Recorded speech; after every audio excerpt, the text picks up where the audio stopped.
Hey, how's it going? I'm Dan Fradenburgh, and this is Chess with Commercial Real Estate Investors. I'm a commercial real estate guy, and Yonah Weiss is a cost segregation guy who helps all sorts of real estate people. Yonah, how you doing today?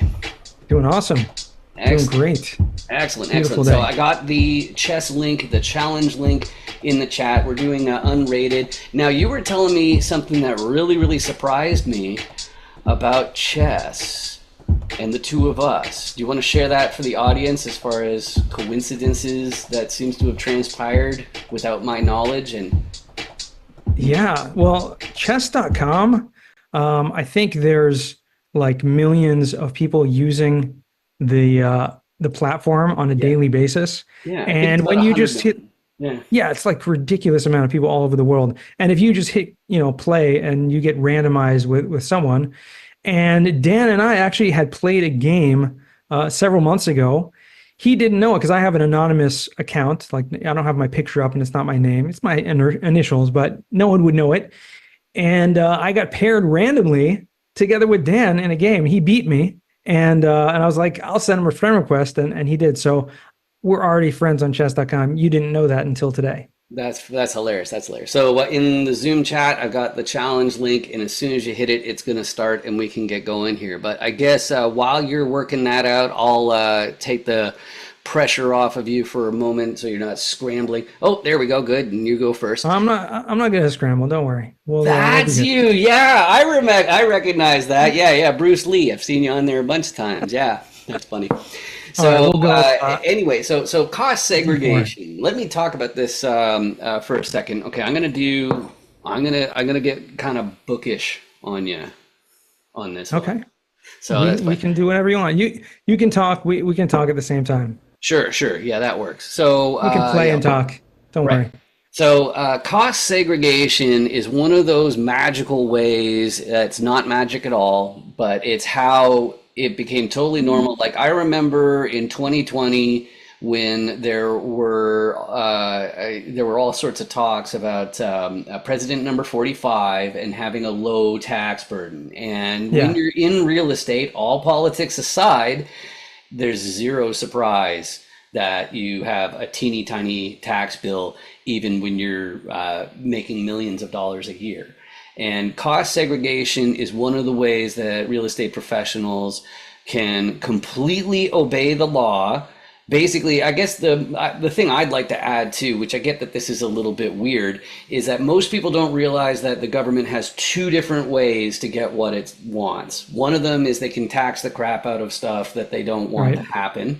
And then the other one is they can reduce the tax burden or even defer the tax burden, whatever they really want, just to encourage more people to get into that space. And that's what I chalk cost segregation studies, the benefits up to them. I understand the legal history of it as well, Yeah. but I know that it's your move and it's a Yeah. bad. Yeah. I would let you. I want to let you talk without any pressure looking at the game. So, Right, right, uh, right, right, exactly. but So, yeah, but absolutely. I'm going to move there. I'll answer your question. Basically, what you're actually saying is the tax code is an incentive program. mhm. Okay. And for business owners and specifically real estate investors, taxes, first of all, everyone knows that taxes is the biggest expense for any individual or business out there, income tax. And so the government has implemented huge incentives for people to do certain activities that will help the economy and help drive the economy. And so real estate is just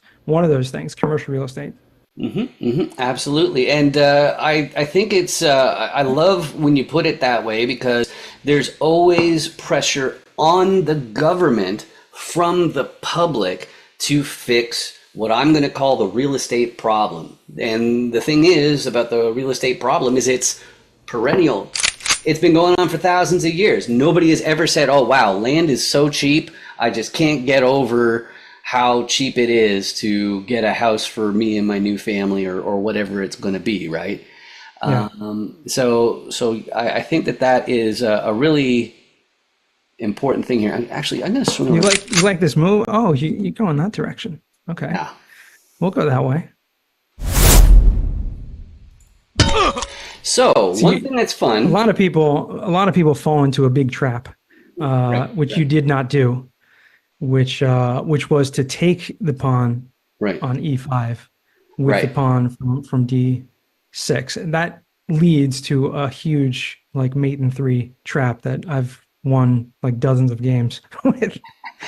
Yeah, yeah. So one of the things I find that coming into this game a lot more seriously, the way that I have, it's that is that how I want to do it? I should have smart instead. Yeah. That's true. Yeah, I think castling is the smartest move there. Yeah, yeah. So, right. So like chess, I found is far more complex than I gave it credit.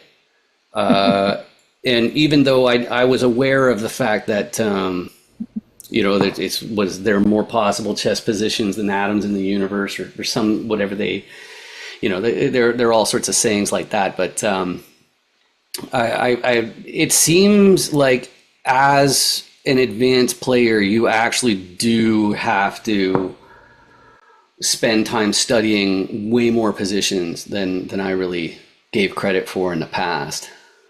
It's Well, I mean, to be honest, to be fair, and I enjoy playing chess. It's just something that kind of takes my mind off stuff when I'm like kind of stressed out. It's just I enjoy it, and what I've found is that it's really just fun. I mean, you to be serious at it, you have to really spend tons of commitment. And I've actually watched some like chess streamers and people grandmasters and stuff like, and it's ridiculous the amount of time. Most people like don't do it unless they start when they're like 5, 10 years old, right? mhm, mhm, And they only become really good if they're able to start at such a young age, because a huge amount of it is just memorizing mhm. positions, memorizing different openings and things like that, which, at our age, it's going to be a lot more difficult to become a really, really good at. I agree, and I know that you speak a couple languages just like me, and I find it's very very similar. And a lot of people there's one belief that I find is really common. It's that they say it's like, oh, you can't learn a language as an adult. If you don't learn it your second language as a kid, you're basically never gonna. Hmm. And that is just plain not true. Um, the biggest, but there are definitely influential factors involved, Right. and one of the biggest ones I would have to say is children have a human that's like twice their size that says you need to study your stuff or you don't get dinner. Now, I don't know many people who are literally twice my size. So that like a person of the description I just made is in short supply, and so sure that you're not going to have as much success learning a language as a grown up because of law of diminishing returns. It's like learning another 8 sentence structures. Like, is that really going to translate into you making more money at your job? Right. It's a tough one, and chess is absolutely guilty of the exact same problem.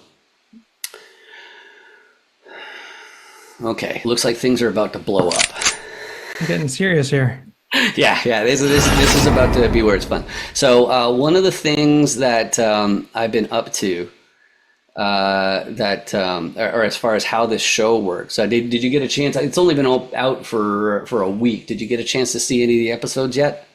No, I mean, I did see you post about them. I saw that you had, posted Yeah, with Douglas and right, right. um, maybe just yesterday, recently in the challenge, someone, Emma, maybe you posted Right, right, yeah, the Emma game with Emma. Norman, yeah, Emma Norman, yeah.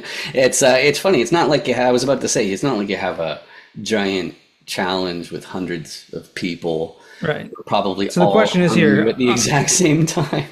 So Dan, the question is here: do I go en passant or do I not go en passant? Which a lot of people think it's mandatory or Yeah. obligatory, and others think that it's not necessary. But at the same time, this might get interesting, and I Yeah, think yeah. it's probably the best. I, honestly, yeah. Some people Okay. think it's an illegal I, move. Yeah. It's definitely not an illegal move. But what I was about to say, because I'm a big fan of, do unto others as you'd have them do unto you, I would have recommended against it.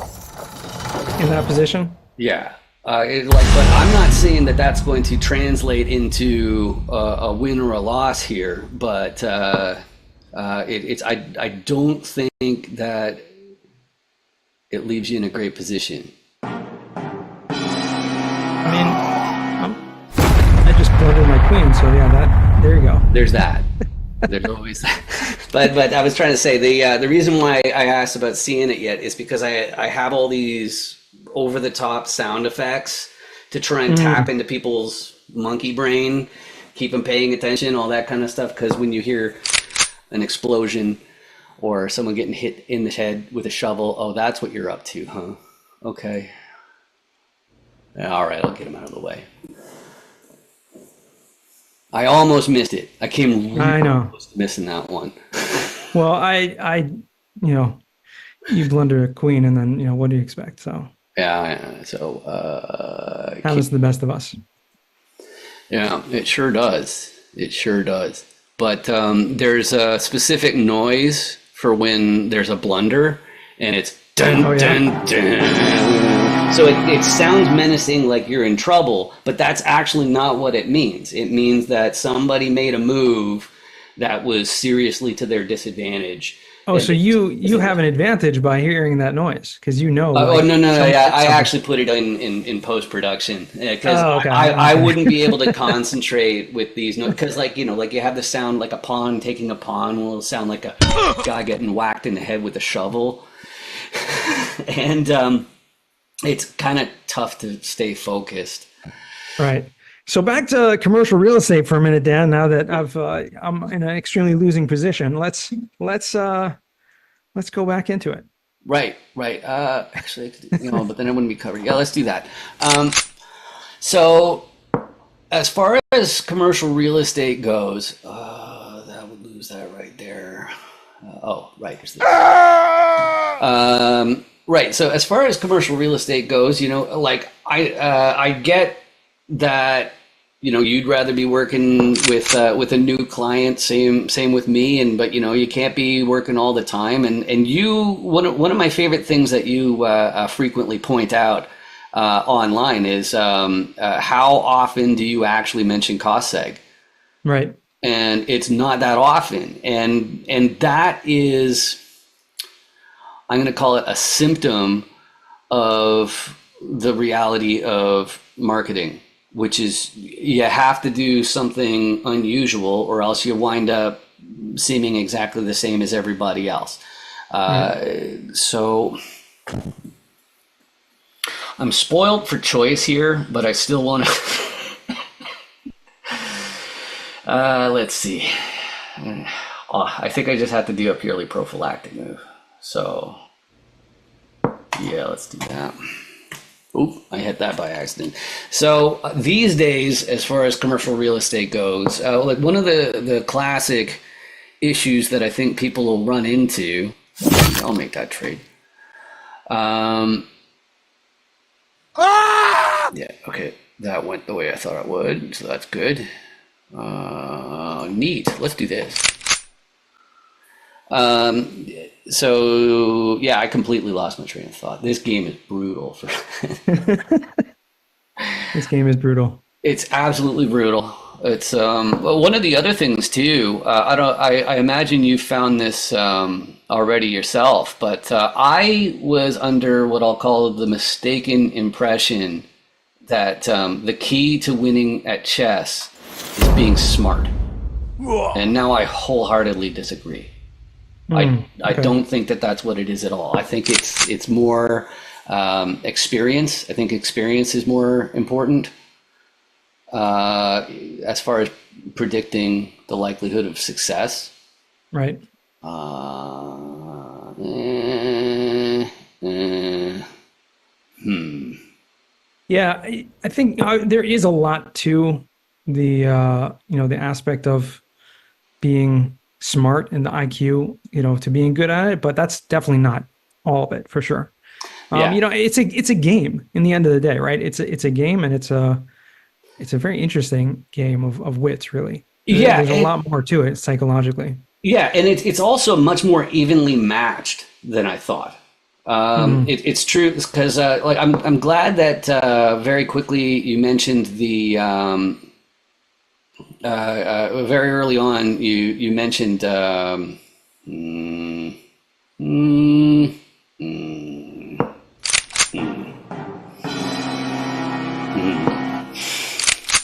That's a fork. Oops, That's what we call a fork. that's definitely a I'm fork. still losing ridiculously, but You at gain least some material back. I'll get a little material if I want to do it. Do I want to Yeah, do it right now? Do I want to do it? Or do I have something else going on up my sleeve? No, I think I'll do that, but I'm pretty much getting trapped here. yeah, that knight My is king is in it. very My trapped. king's in a pretty bad position. So I'm going to do that first.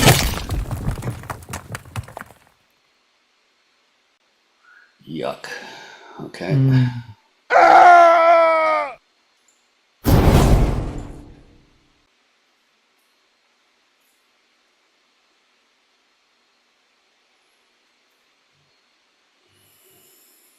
Getting scary.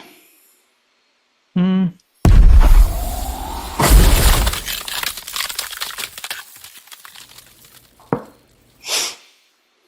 So we can't go there.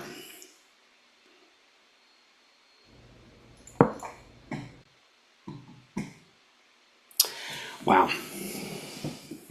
So the other thing I was going to mention is I notice it appears the part of my memory that helps in chess the most. It's most similar to getting around a thriving metropolis with what I'm going to describe as a British layout or a riverside layout. So, of course, like New York is a grid system.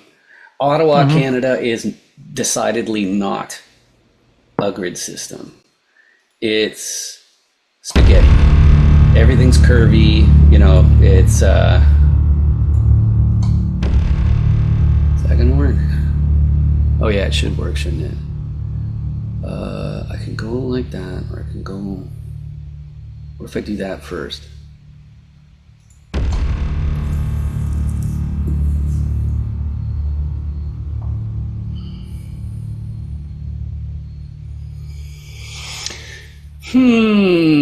Hmm. It's not, yeah. So, So yeah, I find like in Taipei, sometimes there are streets where you should not take the most obvious route. In other words, like sometimes it's like, oh, don't take that left-hand turn because you're gonna get an intersection that has gridlock all the time. Those are both dark squares. Why is it? Okay, yeah, they're too close. Okay, so I guess we'll do this. Doing a little around the world tour here. yeah, not looking so good for me, but at least Yeah, I'm probably gonna have to keep on checking until I find a fork with your rook. I know that's what I'm afraid of. Yeah. Yep. My job right now is just to defend, so I'll try and do Yeah, that. pretty much. Pretty much. But oh. Eh. So let's see here. So maybe I should hang on. Oh, you muted yourself. You were trying to give away Yeah, your I did strategy. because I heard a door opening, and I had that Uh-huh. terror from that one back during COVID when people were working from home. Uh-huh. Moment there. Yeah, I think I'm gonna do this one then. Now I have to make sure I don't get draw by repetition like a dummy. Let's see. So I guess what I should actually be focusing on is that pawn. So we got plenty of time, and these moves are going to take forever. So let's talk. I just want to share. You were talking about the game of chess and everything like that, and there's a lot of similarities between between commercial real estate and chess. I mean, really, in a lot of ways, it's a game, right? Especially given the tax save, right? You think about people talk about monopoly, right? And the Hmm. similarities Yeah. between monopoly and and real estate just in general. There's a lot going on that Yeah. are similar. Yeah, I agree. One of my favorite ones for that was when I first learned syndication, when I first learned deal structures, things like that. I thought it was really funny, the prospect of doing some sort of game of Monopoly with syndicators, and then allowing like seller carry deals. Right. Right? Because that makes way more sense. Like if you say, okay, well, you owe me 400 in rent, but how about you keep the 400, I give you 100, and you give me a 30% interest in your boardwalk and park play revenues, right? It's like, well, drawing up the contracts, that would be difficult, right? But it'd be funny. Yeah, but I know a lot of people who are very successful at real estate, do so by using games and using strategies and things that they would otherwise, not be able to do. Hmm. Hmm. Yeah, exactly. So, and just for the audience, for your sake, just so you know, like the idea of a seller carry means you don't have to own 100%. And I think that's one of the biggest things. I think that's a dun dun dun. Okay, it's not a dun dun dun. You had it all in control. I should have known you better. Okay, what if I do this? Oh, Um, right, that wasn't the right one. I know the right one. That wasn't it.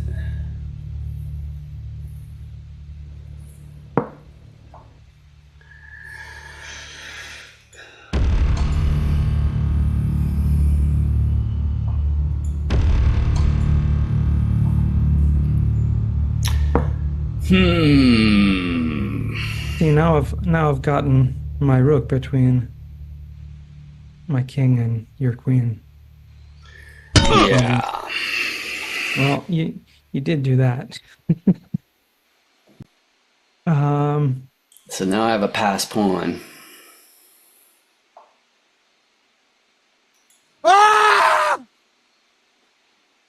It's fine. You can move the pawn if you want.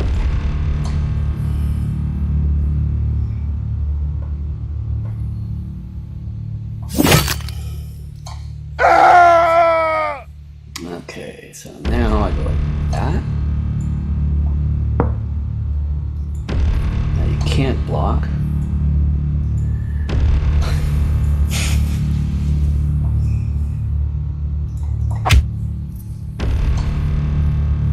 oh, see, now I got a check in. How do you like that? Hmm. Just one though. Two, three checks. How do you like them apples? But I can't move. You can move your rook. I know. Oh, geez. So, okay, so now do this, right?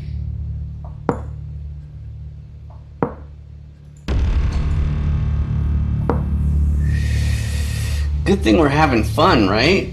I know. Well, I mean, I did agree to this, knowing that it could go this way. Right, But right. listen, I don't know how much value anyone watching this is going to have, but Right, right. Well, one of the things I remember I wanted to say up front, like one of the first that came out, first topics that came up when I first met you years ago was I emphasized that I've been exposed to plenty of Christianity and all that kind of stuff. I tend to tell people that I'm a Buddhist because like that's the closest version of faith that like I most frequently agree with, I suppose. okay. And actually, as a matter of fact, one of the biggest reasons is because of its emphasis on no need for faith. They're Interesting. basic, yeah. They're saying that they do not encourage you to just trust us. We know what we're talking about, sort of thing. They say go out Hmm. and find out for yourself via meditation or that sort of thing. So now I guess I have to make sure that I don't shoot myself in the foot. Oh, actually, I'm only one square away. So even if Yeah, the foot wouldn't you're work. gonna get another queen anyway, so Yeah, doesn't matter. I'm totally lost. yeah. Okay, so You can give up your queen and make two more. So yeah, right, right. if I were you, I would have just taken the rook.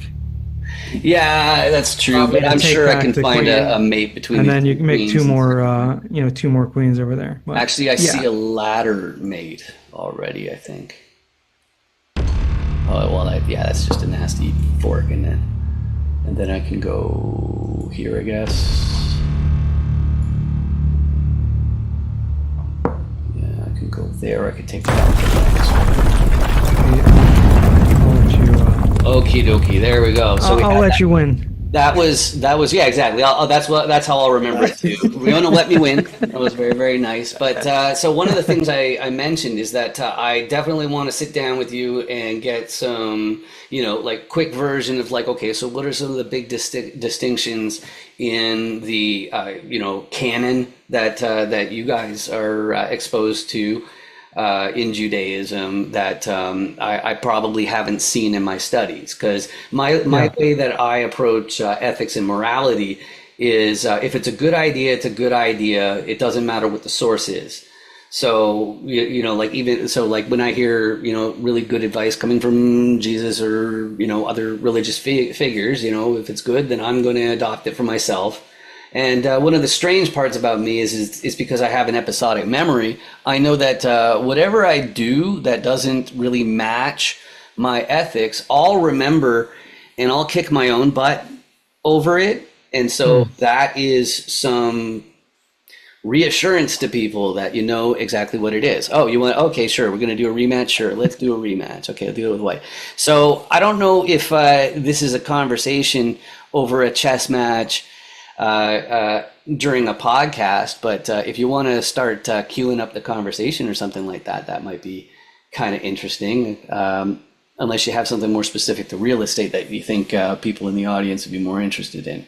Okay, so you want to do that, Well, I'm not sure what the audience might be interested in, but right? I mean, listen, religion and religious principles is definitely I've spent a long time studying, so it's certainly something I could go into. Not necessarily something I enjoy talking about too much, but Mhm. we'll definitely happy to have the conversation if you want. Excellent, excellent. So generally when I speak to Jewish people, I hear the short version is it's just summed up by the golden rule. They say, okay, that's most of what you need to know about the precepts, if you will. So I guess that's a good place to kick it off. Like, do you agree? Do you disagree? What's the golden rule? Remind me. Oh, do unto others as you would have them do unto you. Right. So there's a very interesting anecdote that that happened with one of the great sages years ago, where someone was coming to wanted to come and convert, and that's what basically he told them. Like that's the main principle, and everything else is just commentary. That's what the sage told this person. So I mean, there is a lot of truth to that. There's obviously much more to Judaism than that, but it's certainly that's a good starting place. Yeah, yeah. So I'm trying to think of some others. One that I found was kind of interesting. It was David Mamet, the playwright. He did Glengarry Glen Ross and Oleana, if anybody's heard those. So he's done a few that turned into Hollywood movies. Fantastic writer. He quoted a rabbi based on actually, give me a second here. All right, so now that that message is taken care of, and it's still my move here. Right, it was about honesty, and the line that the person mentioned was that it was for a specific situation, which was if you if somebody asks you, oh, what were you doing today? Sometimes that's none of their business, right? None of their business whatsoever. And so that's Right. when this rabbi apparently, said like, okay, that situation is fine. If it's about like your health, like, like maybe you have an embarrassing doctor's appointment or something like that, and you don't really want to share about it, you could say it's like, oh, I was visiting my mother, but whatever it is, like it Hmm. really doesn't matter. And I thought that was fairly interesting as a way to frame something so fundamentally important as honesty itself, right? It's Right. Yeah. No, I definitely agree with that. There's a lot of room for kind of wiggle room when it comes to certain things. I mean, there's a lot more to there's a lot more to it than that. I mean, there are definitely rules. And the amazing thing about Judaism in general is that, we believe that, the Bible and everything comes from God, and you know, we're spoken to by the creator of the universe for, basically 2000 3000, how many 3000 years ago. And there's a ton of yeah, a ton that goes into that, right? When you believe that, right? There's it's very heavy mhm, stuff. mhm, That being said, there's a huge rule book, of like everything that needs to be followed, right? So it's mhm, not like we can just talk like one rule and like, okay, there's this one thing about you know lying or being honest or whatever it is that we're talking about. There's a huge amount that goes into that. So mhm. it's not like yeah, I mean, it's not like we could just kind of roll over and say, okay, yeah, that rule kind of, and then we'll just go from there. You can't do it all willy-nilly. Let's see. But yeah, that makes lots of sense. I also had a recent epiphany. See, so like one of the things is like my parents, they never made it a priority to like be a part of a church or anything like that. Mm, And so I think I think that's part of the reason why I'm an entrepreneur is because it's I was used to seeing that kind of lone wolf, I never really, I didn't feel part of a group particularly. right. And that's one part that's interesting. But one of the things that I think is important for people to realize now, I think for the longest time, the Bible was kind of like the internet before the internet. And specifically what I mean by that is the internet has taught me exactly how crazy people can be. Like the horrible things that they're capable of. You can rely on the news to a very large degree to get that as well. Right. But really, like I think that in Canada, we hear Americans say that it's impolite to talk about religion or politics, and I've heard the saying. It's not a common saying, but I've heard a few people say it. Is that if you don't talk about religion and politics, you get really bad at discussing religion and politics. Sounds like a line out of Seinfeld or something, right? Yeah, it's really really funny. Yeah, for sure. Let's try this because I think it works. I think the math works. Oh, the math definitely works now. Oh, I didn't do that. There we go.